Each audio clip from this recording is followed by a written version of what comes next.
and thanks for joining us on the Gallery TV on the Ha. I am Titilayo Olamide, and first are the news headline. Hush Puppy, IGP receives panel report on Abba Kyari.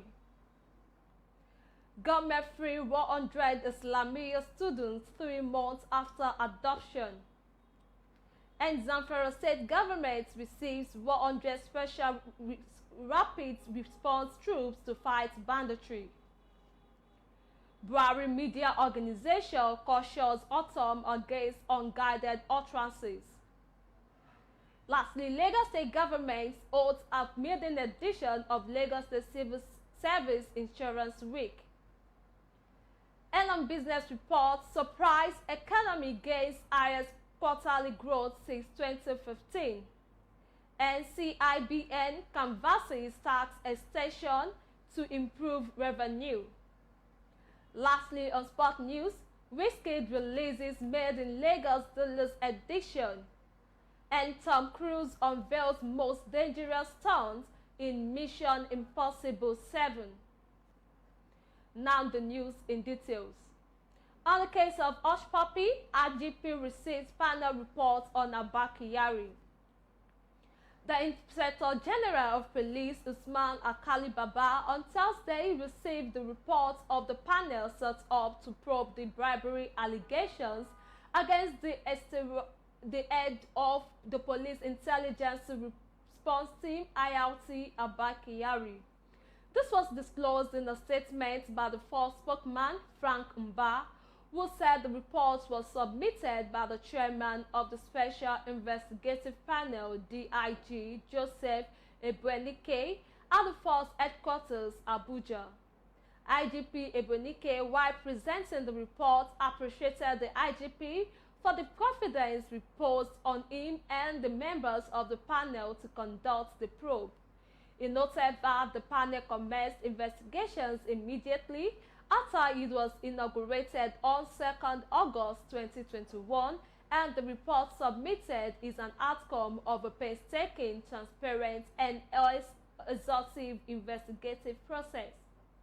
He further revealed that the report presented contained the case file of the probe, evidence and findings, as well as testimonies from DCP Abba Kyari and other persons and groups linked to the matter. The IGP, who commended the panel for the work done, stated that the essence of the probe was to carry out discrete investigations into the allegation levied against the officer to enable the force leadership to be appropriately guided in its decision-making processes. The IGP assured that a careful and expeditious review of the recommendations would be undertaken by the force management team and thereafter forwarded to the appropriate headquarters for necessary actions. He reiterated, as always, the commitment of the force to justice for all. Kyari, a Deputy Commissioner of Police (DCP), was suspended by the Police Service Commission on August 1st. This followed the IGP's recommendation to allow for an independent investigation after U.S. court documents linked him to an Instagram celebrity, Ramon Abbas, better known as Hush Puppy. Again, government free 100 Islamiyya students 3 months after adoption. Government have freed around 100 pupils kidnapped for an Islamic seminary in Niger State nearly 3 months ago, the school's head teacher said on Thursday. The head teacher, Abubakar Azan, did not, however, say if any ransom was paid. He did not give any details about how the pupils were released.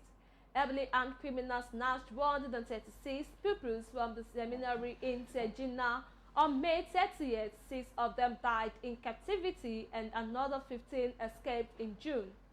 The northwest and central parts of the country have seen a surge in attack, looting, and mass adoptions by bandits. But the bandits this year began targeting school children and students, demanding more ransom.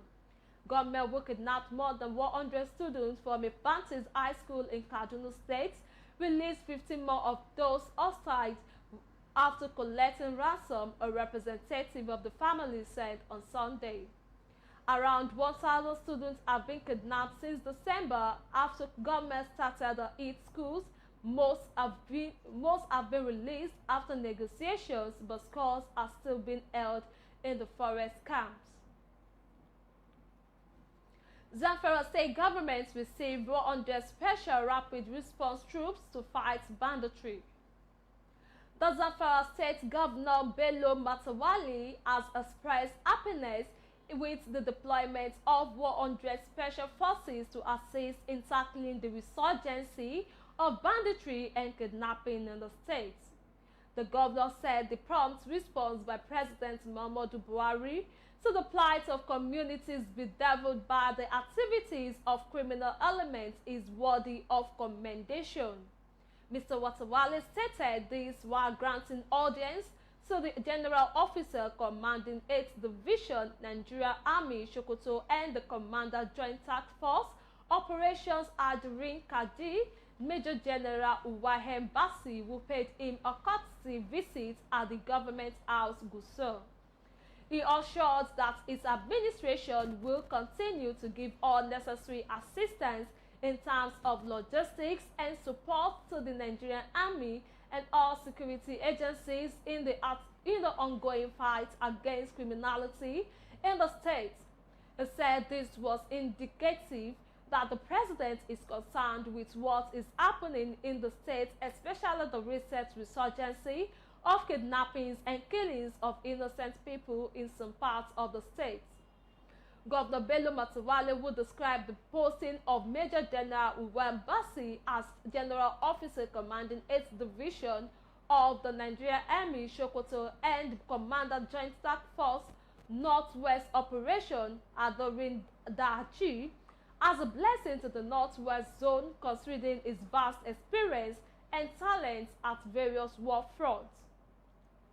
Governor Bello Matawale called for synergy between security agencies and urges the intelligence units of the Nigerian Army, particularly the Operation Adorin Daji, to redouble its efforts in tracing and tracking informants who are heading banditry in the zone. Effective collaboration between the local vigilante groups and forces and other security agencies to achieve lasting peace, according to the governor, will yield positive results.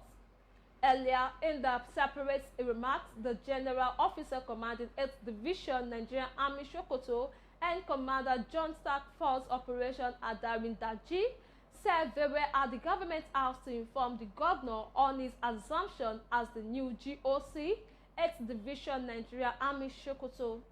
The Jew said the division is in charge of Sokoto, Kebbi, Zamfara, and Katsina states, and is professionally carrying out Operation Adorin Daji in the old zone and dealing with all criminal elements.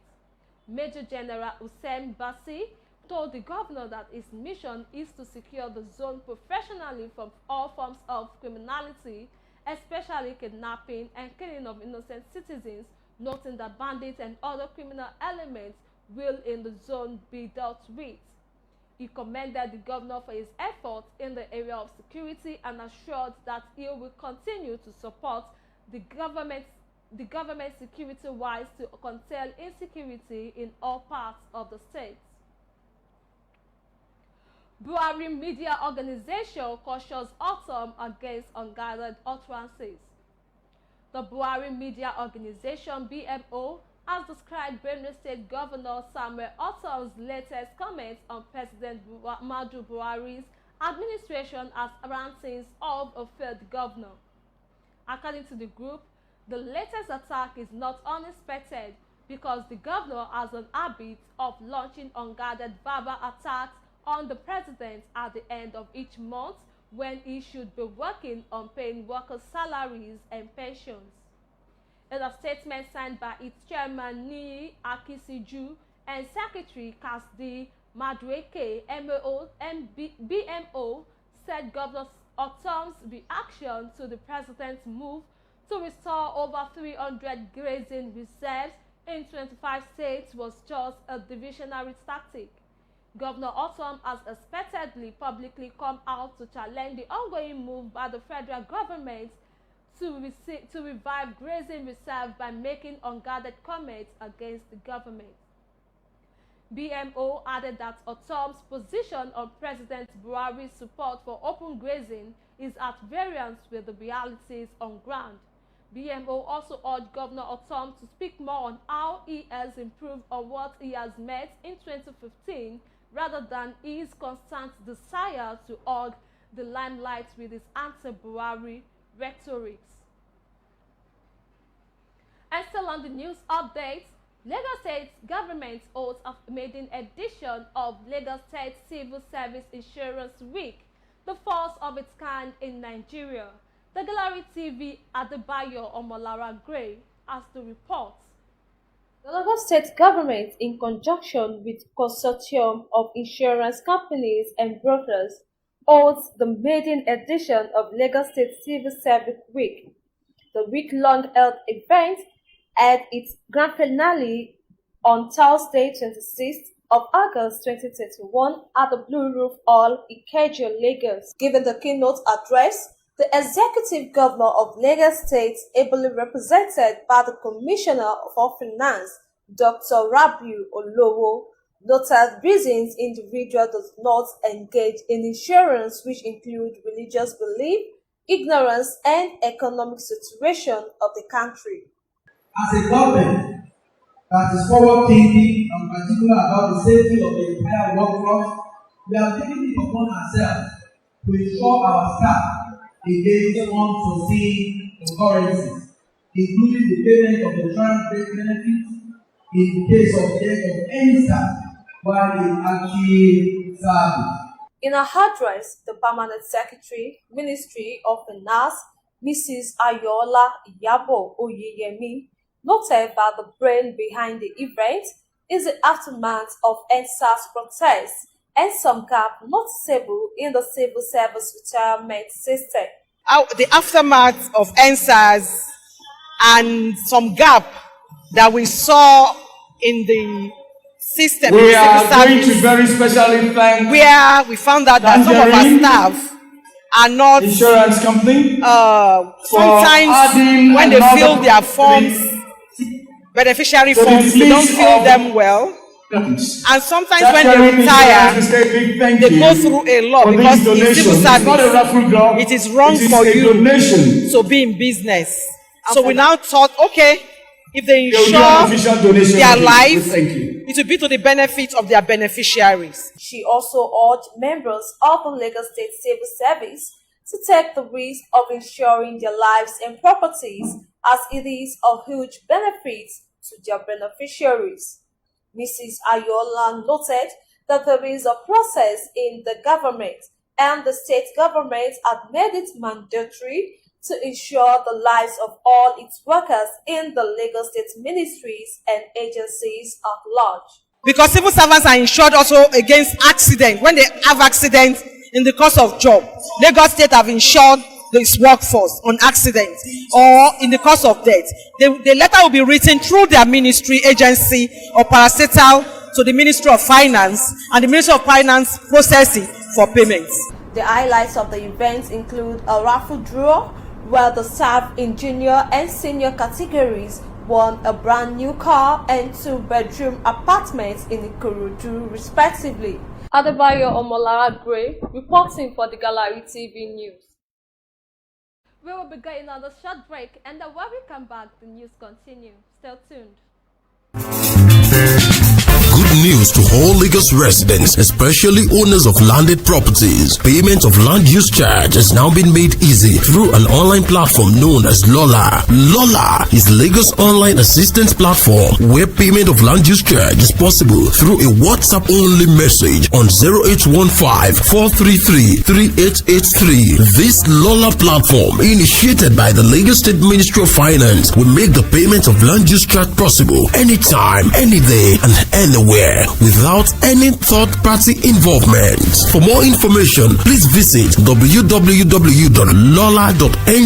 or luc.lagostate.gov.ng. Lola, the easiest way to pay your Lagos State land use charge. Always remember, Ìgbéga ìpínlẹ̀ Èkó àjùmọ̀ṣe ni.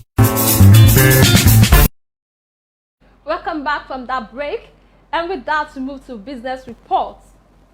Surprise economy gains highest quarterly growth since 2015. Rising from the miserly performance of last year, Nigeria's economy posted a 5.01% year-on-year growth in the second quarter of 2021, the highest since 2015, when President Muhammadu Buhari came to power. But economists are quick to draw a link between the growth and complete shutdown of the economy during a comparative period last year, when most sectors were grounded. They thus attribute the figure to outcome of the deep drive-based effective. The president has held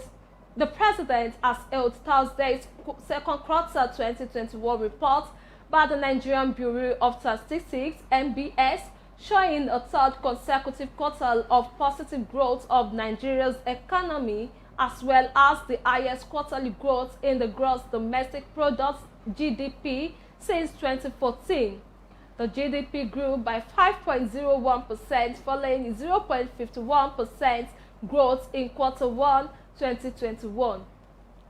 According to a statement by the Special Advisor to the President on Media and Publicity, Femi Adesina, the growth, which continues the progress of the preceding two quarters, is a continuing trend reflecting Nigeria's economic rebound following the COVID-19 induced contraction seen in Q1 and Q2 of 2020.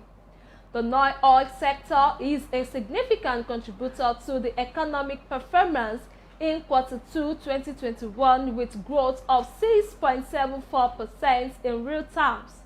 The contribution of the non-oil sector to GDP increased from 91.07% in second quarter 2020 to 92.58% in second quarter 2021.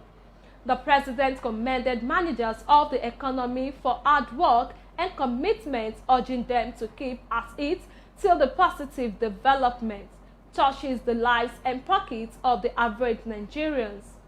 The main drivers of the second quarter 2021 economic growth include trade, information and communication, mainly telecommunications, transportation, electricity, agriculture, crop production, and manufacturing. The service sector specifically recorded its strongest performances in more than a decade, growing at 9.27%. The President noted the decline in real growth in the oil sector in second quarter 2021 compared to a year ago. Oil production levels were at 1.62 million barrels per day compared to 1.67 million naira per barrel per day in second quarter 2020. Looking to the future, the President assured Nigerians that there is much to be optimistic about. He said that investment in agriculture and infrastructure would continue, as will ongoing efforts to achieve a significant improvement in the security situation across the country. As still on business news, CIBN canvasses tax expansion to improve revenue.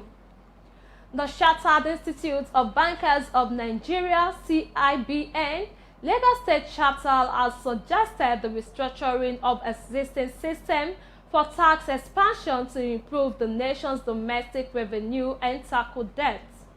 The institute stated that Nigeria's financing requirements need improved domestic revenue collection. Branch Chairman CIBN Peter Ashade said this at the institute's yearly general meeting. He stressed the importance of a solid financial sector to achieve growth and development, adding that the banking industry plays an important role in implementing economic policies. noted that the financial institutions were integral part of any economy. He said seamless functioning of the banks was important for the economic growth. Ashade, however, noted that due to the advent of digital technology, banking and financial services have undergone a massive shift in their mode of operations. He said new trends were gaining momentum at a faster pace as customers found it convenient and also flexible at the same time. According to him, Nigeria's economy entered a recession in 2020, reversing 3 years of recovery due to fall in crude oil prices on account of falling global demand and containment measures to fight the spread of COVID-19. The containment measures mainly affect aviation, tourism, hospitality, restaurants, manufacturing, and trade. Overall, real GDP is estimated to have shrunk by 3% in 2020. He said the CIBN has leveraged e-learning capabilities to increase student involvement, adding that the charter has commenced action to build a 5-story new office. On entertainment news, Wizkid releases Made in Lagos The Lost Edition. Grammy Award-winning artist Ayo Balogun, popularly known as Wizkid, has released the deluxe edition of his sensational Made in Lagos album. The SS Corner took to his Instagram page to announce its release as he shared the album cover on his Twitter page. Wizkid also shared the link to the deluxe edition of his 4th studio album Made in Lagos. The project has a total of 18 songs with 4 additional tracks to the initial album. Notable in the additions are SS Remix featuring Justin Bieber and Mode featuring upcoming artist Boju. Released in October 2020, Made in Lagos recently clinched the #1 spot on the Billboard World Album Chart 10 months after its release. The album has gained international recognition early this year after several international stars drummed support for Essence, the 11th song in the album. Essence, featuring Nigerian breakthrough star Tams, made history by being the first Nigerian song on the Billboard Hot 100 and Global 200 music charts in July. Early in August, Wizkid featured Canadian star Justin Bieber on the remix of Essence. Plus, Tom Cruise unveils most dangerous stunts in Mission Impossible 7. Tom Cruise sealed his reputation for performing his own dangerous stunts at Mission Impossible footage of him riding a motorbike off a treacherous cliff-torn movie theater buses at their annual convention Thursday. Paramount used its lot at the CinemaCon trade show in Las Vegas to air footage from its upcoming features Mission Impossible 7 and Top Gun Maverick, with the 2 films star Cruise appearing remotely via video. Behind-the-scenes footage showed Cruise preparing by performing more than 500 skydives and 13,000 motocross jumps before traveling to an elaborate ramp constructed on a remote Norwegian cliff to shoot the stunt itself. The 59-year-old Cruise, one of the Hollywood's biggest stars for the past several decades, famously performed many of his own stunts, breaking his ankle during one air-rising leap for the previous installment Mission Impossible Fallout. He was also center stage in footage from the long-awaited sequel to 1986 match hit Top Gun. Attendees were shown the film's opening 30 minutes in which Cruise Maverick tests out a futuristic and experimental supersonic jet in defiance of his U.S. Naval Admiral, who wants to shut down the secretive program and replace it with unnamed drones. And with that, we've come to the end of the Gallery TV news on this hour. Don't forget to join us again by 4 p.m. for yet another update. I remain Titilayo Olamide. Thanks for watching. Bye for now.